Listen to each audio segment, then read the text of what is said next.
is a Bramble Jam podcast. Hi, I'm Bran, and I love classic Hallmark Christmas movies. Hey, it's Panda, and I like classic Hallmark Christmas movies. I'm Dan. I despise classic Hallmark Christmas movies, and this is the Deck the Hallmark podcast.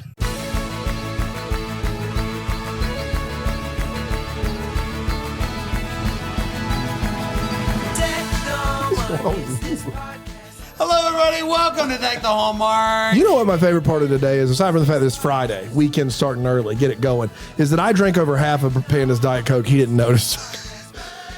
Oh. It did feel a little light now that you say it. You know, Hey, we were all post-vaccination here. I'm just letting you know we've all had our vaccinations. Yep. Both of them, we're doing great over here. We suffered through it. We powered through. That's right. Get vaccinated. Please do. Absolutely. Do it. Hey, we have a lot of fun here on Deck the Hallmark. And the two things you need to know is one, get vaccinated, and two, frontline workers. If it weren't for you out there, nurse working the night shift, we have actually a group of nurses. I'm not making this up. Come back to me. This is a true story. Come back to me in a second. Talk. Okay. Vamp. Okay, Brand Vamp. But so far, all you've given us is that there's a group of nurses, and I'm excited to see where it goes. I met her. We're talking Santa Claus is coming to town. Guys, if you have a classic Christmas movie from Hallmark that you're wanting us to watch, let us know. We need as many as we can get because Christmas in July is coming right up as well. And we're going to go into overdrive with these Christmas movies, which I'm very excited about. For Christmas in July, are we still doing When Calls the Heart? Oh boy, I don't want to talk. What if we did all the movies, all the When Calls the Heart Christmas movies? Out of order? That's what got us into trouble in the first place. I don't really care about the trouble. Thanks for vamping, Brand. The ladies at the Roxanne and all of her colleagues at the Cleveland Clinic Surgical Unit in Cleveland, Ohio, thank you for your work. And thank you for listening to Deck. They all listen to Deck the Hallmark. Surgery? Amazing. No, they're listening. That seems ill-advised. They say they really love the banter between the three of us, and they make we make their day, especially on the drive homes from work. Oh, they're first responders at the hospital, Cleveland Clinic Surgical Unit, Cleveland, Ohio. Roxanne and all of your colleagues, thank you for listening. But more importantly, thanks for doing the hard work. Seriously, we have a lot of fun here on Deck the Hallmark, but you guys are doing it. Yeah, that's thank you. There's a surgeon out there to cut, giggle, and He's like, things get. He's like, Scalpel, that Rig Dilby is a character. He's wily. Whenever the boys say they see him in concert, I don't think they have. Suction. That's right. Yeah. Swap me the crystal, Dan, son of a gun. I need more slots. You know, most of the time they're faking, but baby ambulance, I saw them live. They're not. They really do have that Baby siren. Couldn't think of it. Dude, a baby ambulance is just tiny. They are real, and they're not great. They're not great. Nothing to be proud of, Doc. They're trying to get off on the. Wait a minute. I know it's Friday. The success of Baby Siren. Let's talk about Santa Claus is coming to town, which originally aired on April They had a lot of the blooming onion sauce was dude, this whole opening is going on the best of, isn't it? I mean, we're locked and loaded today. Water. Oof. Son of a... Scared me. Why did you scream? I don't know. Nothing here. I saw something out of the corner of my eye. Nothing here can hurt you. I thought it might be hitting me in the head. nothing here can hurt you. Now it was. I didn't have to. Oh my gosh. We had that scream on tape, right? Guys, that's good. Thank goodness. Guys, recording around the water cooler, not a great idea, like aesthetically. No. But it's been great. I've loved it. You think it's been a gonna lot stay? of fun. I just. Originally aired on December 10th, 2011. We can cut that out, right? No, that's staying in. That scream will live in infamy. We're never finishing, Brand. Just. I don't know how to cut anymore. Sorry, lost the computer. Bro, are you going to try to edit the scream with one of your screams, Trace? Are you going to? Okay. Do a dubstep. Go on the TikTok. He said, huh?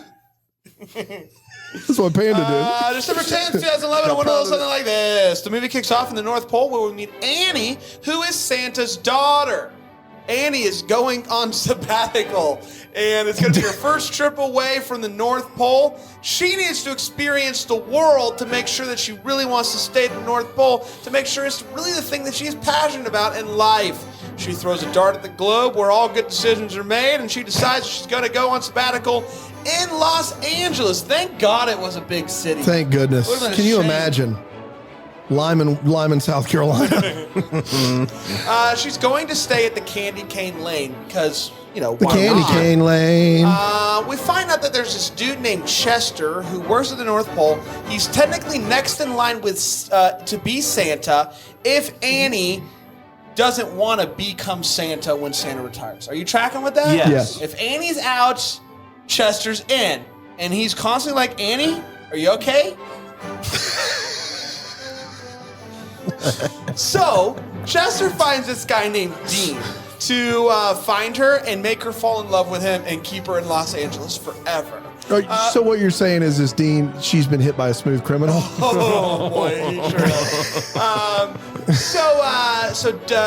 We also meet Ted. Ted runs a toy store. Toy store is struggling. Annie sees a flyer for that store, goes to check it out, and it's just a sad state of affairs there. So she decides, I'm going to dress it up. I'm going to make it look awesome. I'm going to put the Xbox 360s where people can see them. So she starts fixing it up. Ted's like, wow, want to stick around forever even though I can't pay you? And she's like, I'm in.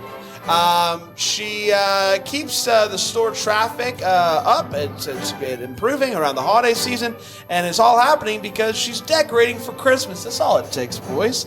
Just a little Christmas cheer. She keeps bumping into Dean, and he keeps laying it on thick, and he loves saying that he loves orphans and stuff. Ted's not buying any of it. Dean ends up taking Annie on a date to see the Nutcracker and then out to dinner afterwards. And then that night, they're walking down the street. Dean sees one of his commercials on TV. Dean's an actor. He says that he's a lawyer. He's not. And to kind of keep the charade going, oh boy. Bless you. To keep the charade going that he is indeed a lawyer and not an actor, he moves her so she can't see the TV and kisses her big ones. Big one. Big ones. Big ones. The first of many kisses. Ted suspects that Dean's a liar and doesn't actually help orphans at all, so he offers to throw a big party for the orphans at the toy store. So Dean's out scrambling, trying to find orphans, while Ted is putting the moves on Annie and taking her ice skating. Dean tells Annie that he loves her, wants her to stay in California, and she says, I'd love that. Ted sees the commercial on TV that Dean is in, and he's like, I knew that guy was a liar. They have the big orphan party, and Dean was able to make it all happen, but then this lady from the orphanage shows up, and Annie's like, hey, you should go thank Dean. Dean made this all happen. And she's like, who's Dean? And she's like, you know Dean from the orphanage? And she's like, I don't know who that guy is at all. And then it So you're related to Santa Dean? Oh boy. It occurs to Annie, something might be amok here. So she goes to find Dean, and he hears him on the phone talking to Chester, asking for the money. She freaks out. She goes back to the North Pole. She says, I'm not leaving ever again. But that's when Santa says, hey, what do you think about Ted? Luckily, Santa has bugged everyone's house and is able to tune in to Ted's conversation where Ted is telling his friends how much he loves Annie. So Annie goes back, finds Ted, says, hey, I love you. Also, my dad is Santa. Also, do you want to come back to the North Pole with me and we can live there forever? And he's like, YOLO. They kiss, and that, my friends, was Annie Claus. Annie Claus is coming to town. Annie Claus is coming to town, right? That's the full... No, Annie Claus is it. Really? It's just Annie Claus. Claus. That's not what IMDb says. Or maybe it is Annie Claus is coming Or to the town. DVD cover. The DVD cover. Annie Claus is coming to town then. Annie Claus is coming. Annie Claus is coming to town. Annie Claus is coming to town. We did it. We did it, everybody. We're going to take a quick break. We'll be right back. We'll break this movie down with our 4 segments here on Deck the Hallmark.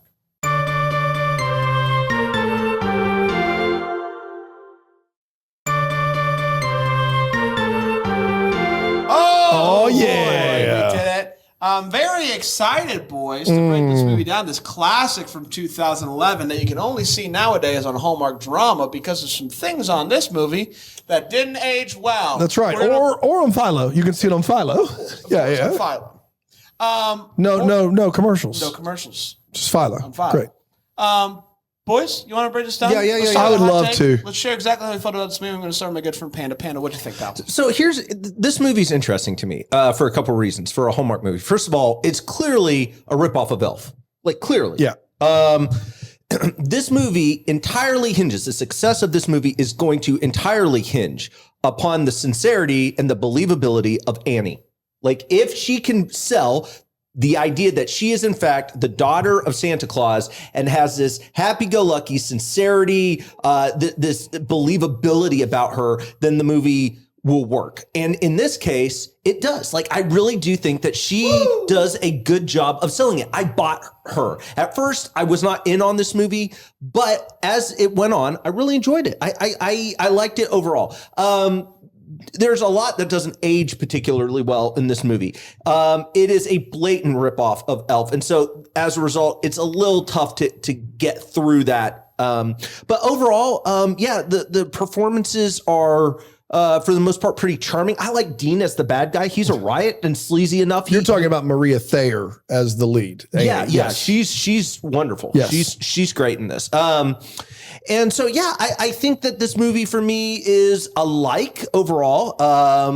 And it was fun. Like it's just a fun Hallmark movie. And I can also see, let me say this. I can also see why Hallmark has stepped away from doing the full Santa bit, because I like when they bring in a little bit of Santa. I'm not sure I would want this very often where they have like the whole. But you need it occasionally, right? Like you need this crazy magic thing occasionally. I think they've gone in the other direction. I wouldn't want more than maybe one of these like a year. Snowed In Christmas, Bethany Joy Lynn's Andrew Walker. That's full on crazy new Santa. And it is better than anything I've seen on the Hallmark Channel. It's so good. Then what I would say is that you need to do more. I think there's a fine line of what you should be able to introduce into these. Yeah, I think at times if you do all of them like that, then it just becomes a mess. I wouldn't want more than one a year. Oh, a couple. I'll lean on Bran here. Well, I think that the genre of this is different than Snowed In. Like, Snowed In is wacky Santa, but it's also based around 2 characters that aren't magical. Correct. Where in this movie, it's all magic all the time. It's like North Pole. Yes, it's like North Pole. And I'm all in on like that. Like, this movie works for me because I freaking love stuff like this. Like, I love the silliness and the goofiness and the wackiness and just the magical world that they created here. I thought Annie was wonderful. And I like Sam Page. Godwin's unfortunate, but Sam's great. Yeah. And he doesn't do a ton of them. He just kind of does one every a couple of years or so. And so I like him a lot. And overall, just love the magic. I understand why Hallmark moved away from movies that are this over the top magic. If you have 40 movies that are relatively uniform and you throw in a movie like this that is just full blown magic, it's just weird. I don't know how well it plays. But back in 2011, where it was just a mixed bag of Christmas movies, it kind of works. I either think you need to do like it doesn't a adhere to the handful- formula at all. Yeah, I think you need to do either a handful of these or don't do them at all. Like Snowed In still works. Oh, yeah. The movies where it's just Santa doing some magical stuff to interfere in normal people's lives is different than a movie like this. But in 2011, they were doing what, maybe 10 of these But a I mean, year? How many? they were doing, maybe a dozen at max. Probably. But the lead kisses the bad guy 5 times in this movie. Yeah, a lot. Like it is absurd. Like it doesn't play by the rules of what we get nowadays, for sure. I'm torn on this movie because on one hand it is bonkers new crazy, and on the other hand it's terrible. And so I don't know whether to reward it for being bonkers or whether to say, yeah, this was really bad. it is like Elf in the fish out of water in big city from the North Pole sense. But the idea of like a Santa Claus Rumspringa, which is what this is. This is like when the Amish send the teens out to see if they'll come back or not. Because that's what's going on here. They send out the next lineage of Santa to investigate the world for herself, and she can decide whether or not she wants to be a normie or wants to go back to the North Pole. That's weird. This version of Santa Claus is omniscient and I think omnipotent as well, which is terrifying. It's a terrifying vision of Santa Claus where he knows everything and can go anywhere at the snap of a finger, and he can watch anyone in their bedroom, in their living room. It's very, very scary stuff. It is the Santa Claus in this movie is a very serious Santa Claus, and he's spying on people. He's basically a voyeur, and it's very terrifying. I do like Maria Thayer in the movie. I think she's a ton of fun. I like her a lot, but the movie is not the blend of scary, crazy that doesn't really work for me, and I just wasn't a fan. And by the end, I thought it should have been over miles ago. So not for Vivian A. Fox. Vivica A. Fox. Yeah, she shows up in this movie. Solid. She's like great her. in everything she's in. She's in it, and we, there's There that. was 14 in 2011 plus one animated special. Whoa, okay, animated all right. special. So I said a dozen. I was close. Yeah. And it was also the same year as Trading Christmas, which we've already done. Oh yeah, 2 from 11. 2 from 11. Just makes you realize how many of these we haven't seen. It's We've shocking. done hundreds of these, and we've only done 2 from the year 2011. Boy, oh boy. It's true. It's time for the all the feels part of the Okay. show, where we share feels that we had. Panda. Yeah, I wouldn't say I got any feels particularly. Yeah, I wouldn't say any feels for me. There's nothing that necessarily, I didn't think that even the sweet moments were necessarily like sweet enough to evoke any sort of emotion. The whole movie, I think, just was kind of charming in some level. Yeah. Like, I think that's maybe the best way of describing it. It's just a very charming movie overall. I thought the scene where she pulls the bully aside and kind of scares her is a fun scene overall, but I wouldn't necessarily say anything. I didn't feel like the moments that were like kissing or where she even got hurt were particularly like evocative or anything like that. Yeah. I didn't feel that. So it's a charming movie. Yeah, I think the scene where she decorates his store without him knowing, and he shows up and they're watching from across the street just to see the reaction. Like, she doesn't want the credit. She doesn't want to run over there and say, look what I did for you. She just wants to watch him. Like, as somebody who, like, I love Christmas decorations, and I love going around and seeing different people's Christmas displays and stuff like that.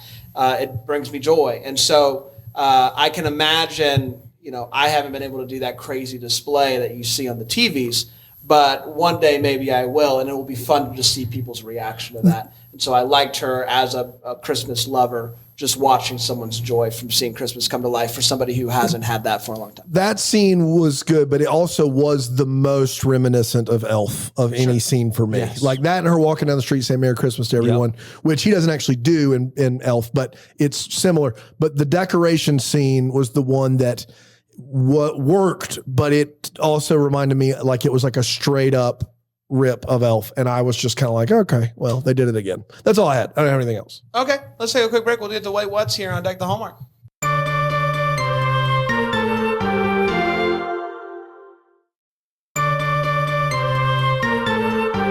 Welcome back, everybody. We're talking about Annie Claus is coming to town from 2011, and we're talking about those Wait What's. I'm going to start with my friend Panda. Panda? I don't have a ton of them. Nothing really serious. Just a few. First of all, when she throws the dart and it hits Los Angeles, they all go over with a magnifying glass to look at it. And you don't need it. We all can read it. We can all read it, guys. You don't need it.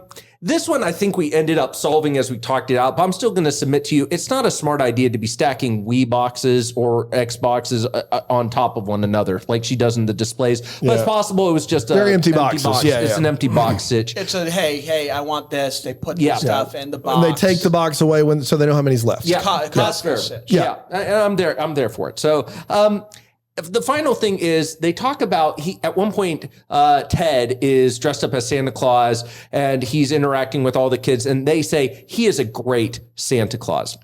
And I would submit to you that he is not a great Santa Claus. First of all, he does not look the part in any capacity. He's not even a good Santa Claus. No, he's not even a good Santa Claus. He doesn't even try to really do much of a voice for Santa. His ho ho ho is weak. So no, not a good Santa, Ted. No, bad Santa. Bad Santa, Ted. Bad Santa. Get out of here, Ted, with your Santa foolery. Yeah. Was that it? Yeah. I have a few. When she first gets to LA, they hail a taxi, and there's a guy who helps put the bags into the taxi, and then she says "Merry Christmas," gives him a hug, and as she's giving him a hug, he goes, and you're weird. You're a weird guy. You're weird to do that. Weird. She gets to the Candy Cane Inn and they're showing her to her room and they say, "Here we are. We're here at room 6. Give her the keys." And somehow room 6 is right next to room 1. It's a weird system. It's the Candy Cane system. It's the Candy Cane dot system. I don't understand how the rooms are numbered, but I was confused by that. Now, guys, Dean, my man, you're fun in this movie, but this is a line you should have pushed back against. Yes, because it's a very bad line. He goes into an orphanage and says, "I need some orphans." Because he has to, he has to do an orphan party that would impress the girl. And he says, "The dirtier and skinnier, the better." That's just not okay. Nothing about that is all right. I can't believe it was in a Hallmark movie. I can't. Even for the bad guy. I just can't. It's not even close to funny. No. It's just awful. Yeah, I cannot believe. And the woman says, "I'm going to call the police afterwards," and it still doesn't negate the sting of what that is. Like, that was real bad. Real bad. Yeah, I was relatively uncomfortable with the whole orphan bit. Yes. But that brought it Yeah. over the edge. Yeah. That was not a great look and awful line that should be cut out forever. And last but not least, my guy Ted is watching TV, and Dean's commercial comes on. Now, they show the TV, and at the very beginning of Dean's commercial, you see a little play button appear, as if someone from off-screen pressed play on the DVD that held that commercial that they were playing it off of. It could have been a DVR. Either way, it's bad. He paused the old DVR. Yeah, he paused the old DVR. And played it. Yep. Yeah. Not good. Could have been one of those things. Yeah. Sure. I got a bunch. There's a mention of a store in this movie where the first 40, I'm going to make sure I get this right. The first 40 people in line, must be like a Black Friday deal. Yeah, it was Black Friday. Get a flat screen TV for $1. What are you doing? Checking the comments. A flat screen TV for $1. Now, that is unheard of in 2021. But in 2011, how much was a 46-inch, not a big boy, a 46-inch Samsung flagship flat screen LED TV? Oh, it was probably $2,500. $2,700. So you mean to tell me there's a store out there giving away, let's say $2,000. They're taking an $80,000 bath on a Black Friday deal? No. I want to be at that store. I will be in line for that. That's absurd. I've never heard of that as a Black Friday deal. That's crazy. Just want to be clear. Vivica A. Fox runs the Candy Cane Lane, which has the port number systems, but also meets Annie. She says her name is Annie Claus. No ID, no nothing, rents her a room, and then the next night has her into her house, and then the next night has her into her bedroom.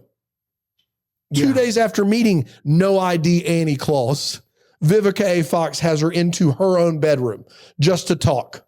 That's crazy. So you're saying that we shouldn't be friends with people that IDs, Dan? I'm saying that. Like, listen, just be a good friend. Invite people in your I'm home. saying. Be a good friend, Dan. 2 days in, you're having a stranger into your bedroom. Absolutely. Really? Let's do it. Can I pick somebody? You've met him 2 days. You have to go You're not a good judge of character. and have a hard. You go ahead and you judge. But you can't meet him. You have to just eyeball them and pick somebody, and then you have to go into your bedroom with that person, sit on the bed with them, and have a heart-to-heart conversation. I love it. I have all my best conversations on the foot of my bed. Kids have to be home. Sure. You're standing by it. Standing by it. I don't know what Panda pushed him over the ledge and was like, "Who did that? I don't know why you would ever. That's stupid. Yeah, that's dumb. Friends are friends forever. If what? Lord's the Lord of them. That's exactly right, Dan. Yeah, and a friend won't say never. Just sitting on my bed. That's right. Just sitting on my bed. No, so much there. This movie, a lot of it is filmed in a church, and that would be fine if it was a movie about church. It isn't. It would also be fine if they said they were in church. They don't. Instead, the school play is in a sanctuary, and this is a school play, mind you, with the cross up there by where the pulpit used to be. Public school. Yeah, public school that has a Christmas pageant where for a while they play Silent Night about the birth of Jesus. And all of the characters from the nativity scene come out aside from the manger. And instead, Santa and his sack come out right in the middle of it. Oh. And then they bring the manger out, and Santa, like, there's a drummer boy that and Santa's like singing to Jesus. It's a weird one. Dude, it shows you that even Santa bows. yeah. Amen. Even Santa, but he doesn't in the movie, which is weird.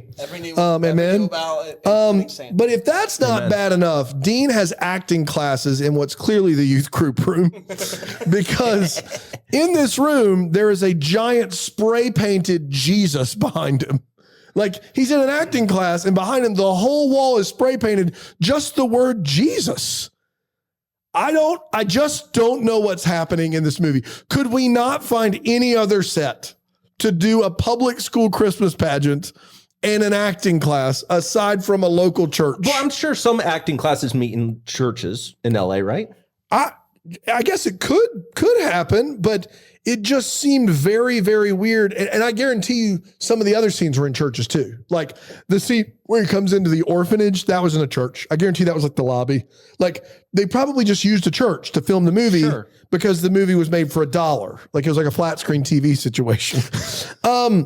She manages, she says, to get a blurb in the newspaper. No, he does. He says, I got a blurb in the newspaper. Yep. It says only a blurb, but it's a massive distribution. And when he says blurb, he means a color photo on the front page. Color photo on the front page, not a blurb. Yeah. You did really well for yourself. Congratulations. And then lastly, Dean is on the phone with Chester.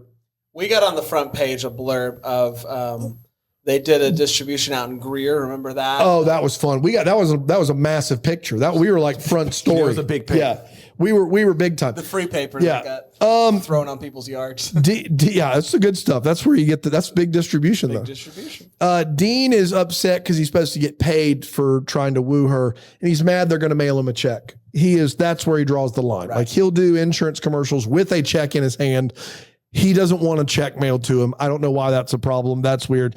And lastly, the end of the big reveal of this movie is they're all sitting there and Santa comes down the chimney in the house, which, if they're in the hotel, how is there a chimney? If they're not in the hotel, why is Vivica A. Fox taking this girl to her home, which is not at the hotel? Fine, whatever.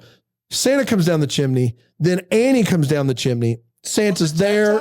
Say what? Was it Ted's house? Maybe it was Ted's house. Maybe invited him over for. It was a TED Talk. And Santa is talking to the little girl, Vivica A. Fox's daughter. And then they're all like, oh my gosh, Santa's real. And then they're like, can't tell anybody. And then he's like, I'm going to leave Annie here with you because Annie and Ted need to talk. And then he looks at the little girl and he says, it's Christmas Eve night, by the way. Yes. He looks at the little girl and he says, I'll be back with your toys. Why not just? Why not? You got the sack with you. Guys, Just give her the toys. This Give her the toys and save yourself a trip. This is Christmas tradition. It comes after the kids go to sleep. Dan, Oh my gosh, but the tradition's ruined if the whole family sees Santa awake. Yes. Dan, you couldn't know anything about Santa if you tried because you're a monster with a heart of dog doo-doo. Nailed it. I Still doesn't make any sense. kept going. I didn't know where I It was doesn't landing make any sense that he needs to take 2 trips to this house. And that's all I got.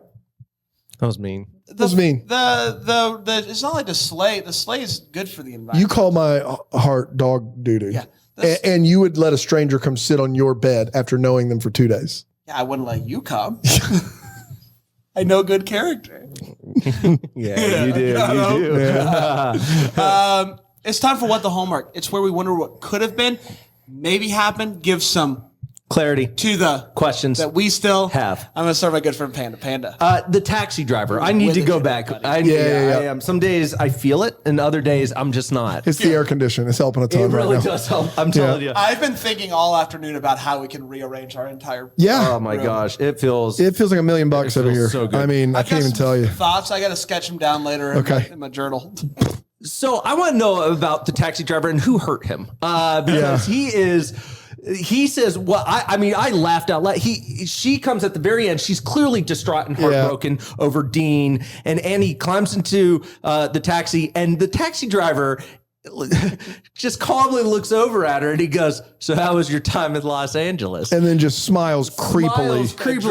And drives off. And I gotta be honest with you, well done, sir. Yeah. That is cold-blooded. Yeah. And second of all, just why are you this way? I want to know more about your story, man, because you are. She also, like, when she first met him, he was very cranky. And what are the odds that the same cab driver picks you up at LAX and takes you back to LAX weeks later? I don't know. That's astronomical. Yeah, that's unreal. That's crazy. That's not poker game from What Calls the Heart unreal, but still. But it's up there. Yeah, it's unreal. Guys, I want to talk about the arrangement that Dean and Chester had. Oh, that's a huge one for mine. I have 2 questions about this arrangement. One, how much does Dean know? How much did Chester explain to him? Yeah, because he seems totally cool with this. Did he cold call Dean and say, "Don't hang up. It's me, Chester, from the North Pole. I'm Santa's assistant. I'm sending That's right. Santa's daughter down, and you have to get her to fall in love with you so that I can take Santa's job." And Dean's okay with that. I don't know how much Dean knows. I don't think I ever hear him talking to Chester and being like, "She's not going back to be Santa." So I don't know. He just wants his money. But 2, how long is this? Is this a till death do us part arrangement? Does he have to get Annie to marry him? No, just past Christmas Eve. So just past Christmas Eve. So you're telling me that she has to decide by why? Because they say it. They say it numerous times. She has to magic. But why? Santa's not done yet. Santa's last year. They say it's Santa's last year. But my question is, you're telling me that Chester, who has no Claus blood. So we're all into mine too. We can do this all at once. I don't understand how Chester convinced Dean unless he just didn't mention the North Pole thing. He just said, "I'll pay you to do this," and it's just we're all normal Americans. But then we have the lineage of Santa and how that works, because they make it clear that the current Santa Claus, he used to be Calvin Claus. His name was Calvin Claus, but he wasn't Santa. He was not Santa. He happened to live in the North Pole and be named Claus, but not be Santa. And then he got the gig through a hereditary pass down. That's how he got it. But he was Calvin Claus. He was somehow related to the Santa before him. Yeah. Just not like a son or a daughter. But somehow, right? Yes. But so the Claus family has had this for what appears to be forever. But what's Chester's last name? It's not Claus. If he gets the job, is he just Santa Chester? Like, what is his? No, I think you adopt the name. Like Claus is almost like a nomenclature. But remember, according to what Brand just said, this guy's name was Calvin Claus before he was Santa Claus. And they make it clear that they pass it down based upon lineage. So everyone that's had the job has been named Claus beforehand. It's not been nomenclature. This is my problem, because I think that the Anna Kendrick movie, Noel did it right. I think Noel, North Pole, Santa, they would have a board, right? Yes. If Annie ever came back and they weren't pleased with Chester, they would figure out a way to get Annie back into her rightful place. This is not a full. My guy Chester, when he's looking through Santa's snow globe, which he does or when he's watching the TV and sees what Ted actually loves her. Yeah.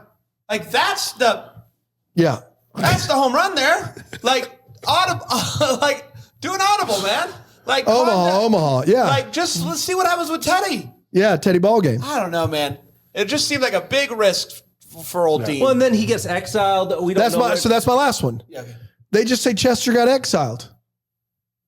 Heck does that mean? They can just exile people from the North Pole? Santa Claus can just say, you're banished from the kingdom? Is that how much power Santa has? He can look anywhere in the world through his flat screen snow globe and he can just kick people out of the North Pole with one wave of the sack? And then are you banished forever with the naughty apron? Because it says naughty on it. He's just doing dishes down in California with the naughty on it. Why does he want to hang out with Dean? Why does Dean want to hang out with him? That's a great question. This movie is... Do you think that this is how it happened up with the devil?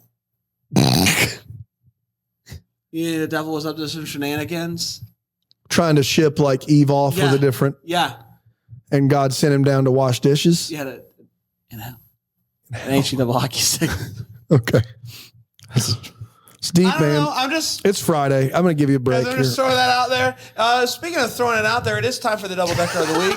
It is where we share the deep dive that smoothly shifts. The deep dive that Panda has done on one of our double deckers that have signed up for Brentwood Jam Plus. Thank you so much for your support. And if you've been listening to this podcast for a long time and have not been able to support us yet, that's okay. Even a comment on Apple Podcasts goes a long ways, but not nearly as much. But how do you get your name read? How do you get your name read here on a double decker? You got to be at the Hallmark Plus tier. Exactly right. That's right. We have Taylor Spratt. Yeah. Taylor Spratt. Taylor Spratt. Oh boy. Yeah, and that's exactly when I Googled plus it. That's exactly my reaction as well. Oh boy. But I'm here for it. It took me a little bit to get on board, but now I'm on board. Right. Taylor, huge Furby fan. Okay. Right. Who wouldn't be? One of the largest collections in the world of Furbies. Okay. Also runs FurbyFanfic.com. So they write fan fiction based off of Furby, yes. They just write. Does Taylor write it or kind of collects it from other people that have submitted it? Well, it's her and a group of 3 other friends, just all writing together. They have the largest collection of Furby fanfic in the world. Wow. It's really good stuff. You have the latest. You going to read us a little bit? Yeah. Do you want to read it? No, you read it. You read it, Panda. I want Panda to read it. You're Yeah. better. Yeah. All right. I'll do it. Okay. What's this one called? This one's called Furby. Furby finds a friend. Just look on your phone. Yeah, Furby finds a friend. I don't know why Okay. you're looking up there. Yeah, no, It's weird. I don't have to look. I'm just right there. Thanks. Furby looked deeply into the eyes of another Furby, and he said, "Hey, I like your eyes." Wait, Furbies don't have other names? They're all just called Furbies? Furby. Now that was something I learned. Furbies have names. No, they don't. Yes, they do. Furby 1, Furby 2. They go by numbers, I guess, right? Furbies have names like Beanie Babies, right? No, I think they're all just Furby. What? Furbies have names. Here we go, everybody. I did Furbies. Oh boy, here we go. Let's fix that. If Taylor was here, she could tell us right off the bat. Yeah. Well, it seems by the story you're reading that you are correct. Yeah. Yeah. Furby said to the other Furby, You couldn't name them for the story, whoever wrote this. I mean, come on, be better. You wouldn't need to. It's fanfic, Dan. Yeah. Okay. Oh, listen. Yes, Furbies have different names. Yeah. But the names are random, and they are given to them when they start up for the first time. Start up, and it sets its name. So you don't know the name at first. But they do have names. So it is possible that they have yet to come to life. Even though they're looking at each other. This is almost like a spiritual Furby. This is like an origin. It's an origin story. Yes. of spiritual Furby. Out there. Saw them live. Spiritual Furby? Did you So really? good. Cornerstone 97. Dude, they weren't even on the main stage. No. They were on the shower stage right over there. What's their best song? Come on down.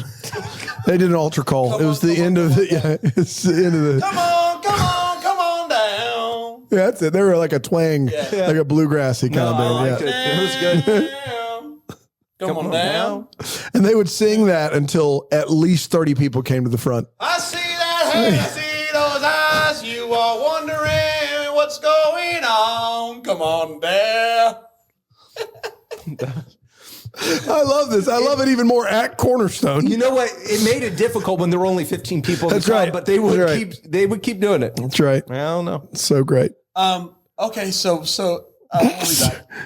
Merry Christmas, everybody. Deck the Hallmark is a Bramble Jam podcast recorded live in, that Greenville, South Carolina. Is produced by Brandon Gray. Set decor by Plum Haywood Mall. For more information on all Bramble Jam podcasts, you can go to bramblejampodcast.com. For more information on how to listen to Deck the Hallmark ad-free, you can go to bramblejamplus.com.